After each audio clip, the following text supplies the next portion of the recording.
and welcome to Best Way to Divorce. And today we're talking about jewellery, and you'll get to see some beautiful jewellery very soon.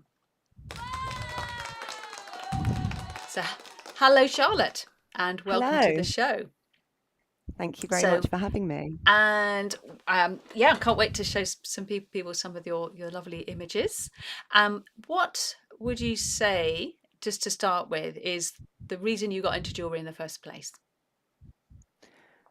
There's a couple of reasons I got into jewellery. I'd say the first reason actually dates back to my childhood. Now, when I was a child, I wasn't allowed anything girly. I had a very strict father.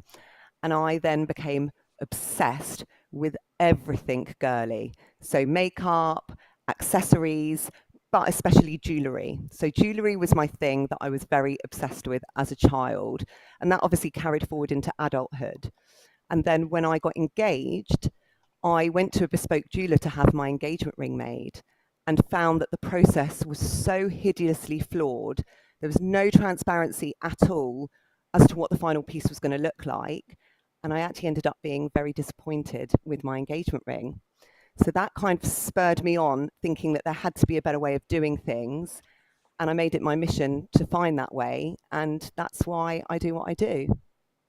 And what was your sort of first steps into the world of jewelry? And we will be, if anyone's wondering what's this got to do with divorce, we are getting to that. Yeah, But what exactly. was your sort of first steps? How did you get started? And to do the beautiful work that you do, what kind of training and experience have you had? Just a little bit about your career rise would be great to Sure. know.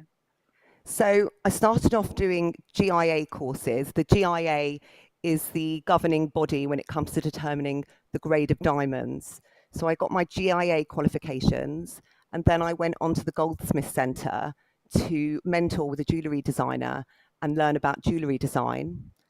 I also worked as an apprentice in a jewellery workshop, just watching what was happening behind the bench so that I could learn and understand, things about metal and their tolerances and all the other things you need to understand in order to produce a durable piece of jewellery.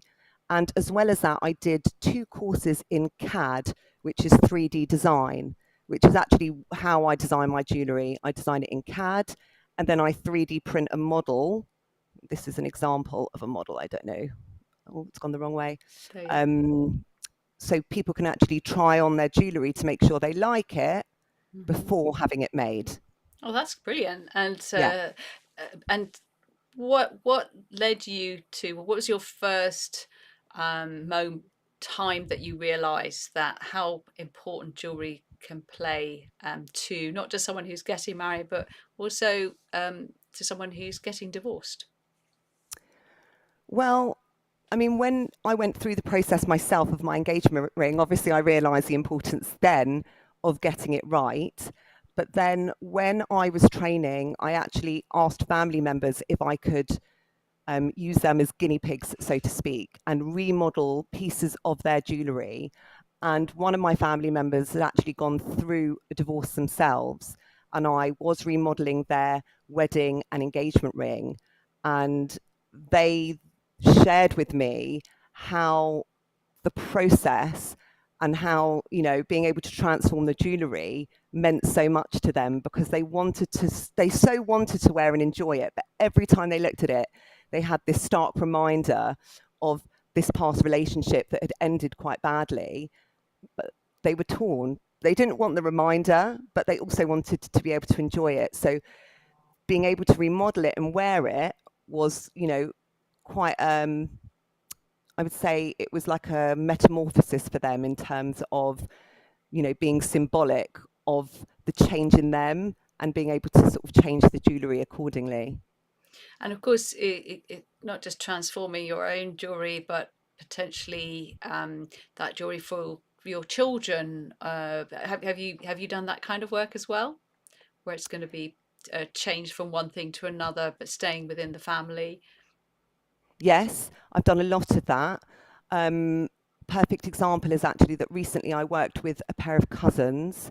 Um, when their grandmother was still alive, she told them, told their daughters that they wanted to use a ring which was a big ring. It had a lot of diamonds in it, and she wanted to gift it to her two granddaughters so that they could share the stones between them and each have a piece of jewellery to remember her by. And then when she passed away, that's what we did. And I have to say, it was a really, it's an incredible thing to be part of. It's a real honour for me. And also the emotional side of it, when I handed over the piece of jewellery to them, there were a lot of tears. And now each of them have got a ring that they can wear and enjoy that will always remind them of their grandmother. But also, again, I talk a lot about the symbolism, but having that big chunky ring that then became two pieces is very much representative of the grandmother and the two granddaughters. So I just think it's really special from that point of view.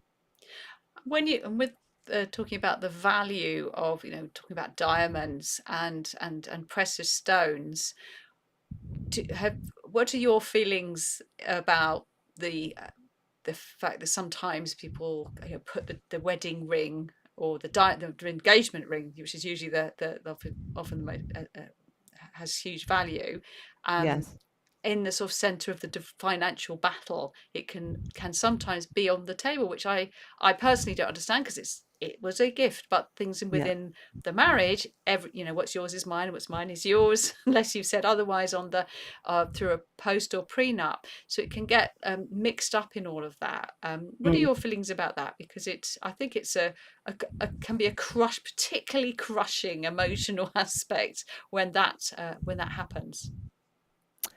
I think it's a pity when that sort of thing happens, because I feel like that's when things start to feel a little bit vindictive, because as you said, it was given with good grace as a gift and a show of love, which was there at the time. And okay, maybe things have evolved and it's no longer there and things have changed, but the memory of that love hasn't changed.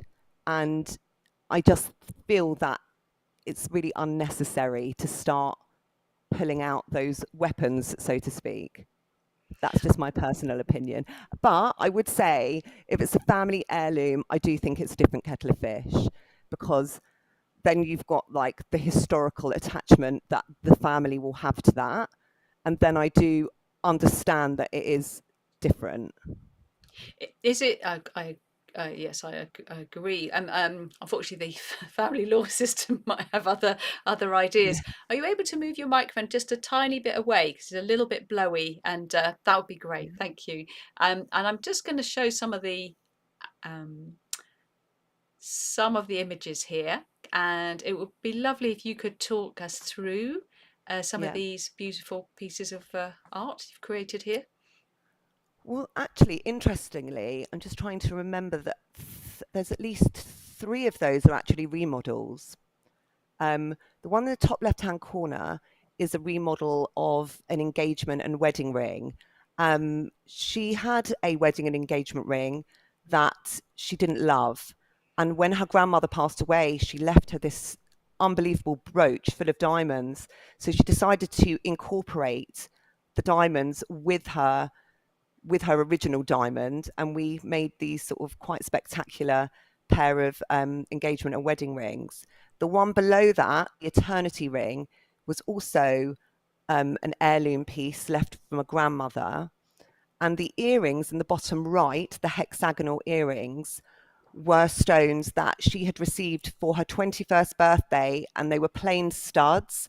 And she just really wanted to sort of upgrade them and make them into something a bit fancier. So that's why we added the halo. But we wanted to give it a bit of a twist. So that's why we chose the hexagonal halo. Um, the one on the left in the middle, so the gold one with the box next to it, that piece is actually a family heirloom piece that I refurbished for the client and actually made it smaller. And the two necklaces are pieces of jewellery that were originally rings, and after they were actually wedding rings, and after the divorce, we remodeled them both into necklaces, but they're for two separate clients. Beautiful. Another So another bit of applause. lots of remodels and Yeah. transformations there. Yeah, particularly lovely. And I think it's something that people might think, well, I don't want to wear the ring again, but if it's something beautiful, why not turn it into a necklace? Yeah, And if you can't bear to wear it yourself, if you have a daughter, give it, or even a son, give it to them. So there's exactly. it keep And how keep lovely is that? yeah, exactly. And as you say, it's all about that sort of transformation and regeneration almost, because often it is a starting over someone's life again. Yeah, And I think reinvention. yeah, it's a pretty powerful symbol of that. I think it's good to also mention a little bit about from the financial aspect of there are people who are lucky enough after their divorce to have some spare money to invest. Is is I know you have to be careful with all forms of investment, but when it Yes. comes to jewelry, are there some kind of guidelines? Because again, it's much more fun buying jewelry than it is as just sticking it in a bank account with a high interest. Yeah. And of course, and I think that the one of the best investments is jewelry because you can actually wear it and enjoy it while it's going up in value. But you have to be aware that it's not the sort of thing that you can turn very quickly. So it's going to be a slow burn investment. So you're talking about investing in something that over the course of 1, 2, or 3 decades is going to go up in value. However, if you have the means and you're able to invest in rare stones, so rare being high grade, larger stones or fancy colour stones, then they're going to be the best diamond investment. But I do also think that the investment in jewellery is the emotional investment, which we've talked about, but also the enjoyment value that you get from a piece of jewellery that you love, that makes you feel good, that you're confident in, and that you wear maybe every day or on a regular basis. Do you ever have you ever created new work specifically for people going through some kind of a transformation rather than changing Yeah. something they've already got? Yeah, actually, that's another big part of it. It's what I call trading and upgrading. So either somebody comes to me and, they want a new piece of jewelry, or they've got jewelry and maybe they didn't like it because often we get gifted jewelry, especially engagement rings, where often we haven't necessarily had a say in it. And it might not be to our taste. We might not even like the diamond shape. And so I've often taken those stones, traded them in for something different, or upgraded them for something either bigger or better or more fabulous. And then the client, really gets the opportunity to enjoy it. They don't have to get divorced to do that either. No, you don't have to get divorced to do that.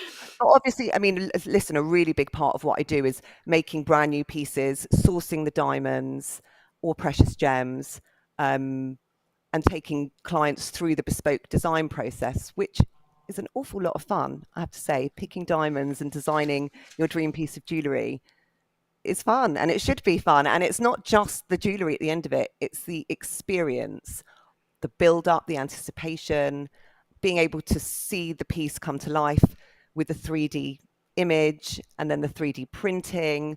And also for me, it's an empowering process. I'm very, very big on empowering my clients so that they know exactly what they're getting and they know every single detail and they have the opportunity to change it before it's made. It's really important to me. Having gone through it myself and been disappointed at the end, for me, that's the most important thing. And would you say that it's that people should allow enough time for this? What would be the ideal minimum sort of lead up set from wanting to be putting that ring or necklace Yeah. on? So, how long is a piece of string? Mm. I would say that there's two parts of it. There's the design part, and then there's the making of the jewellery. Now, the making of the jewellery takes around 6 to 8 weeks, and the workshop are the best in the business. They've won 6 craft and design awards in the last 2 years. And that's why it takes time. If you want perfection, then, people have got to give it time and attention. And that's the same with the design process. if somebody comes to me and they know exactly what they want, obviously the design process can get sewn up a lot quicker. But if people come to me and they're very vague, sometimes they don't even know if they want a ring or a bracelet or a pair of earrings, then obviously I need to take my time to work through that with them, understand their style, understand their lifestyle, because there's no good me making a delicate ring for somebody who likes abseiling, for example. Um, so, I do like to take my time. I have quite a considered approach to the design process. Don't like being rushed because my main concern is getting it right.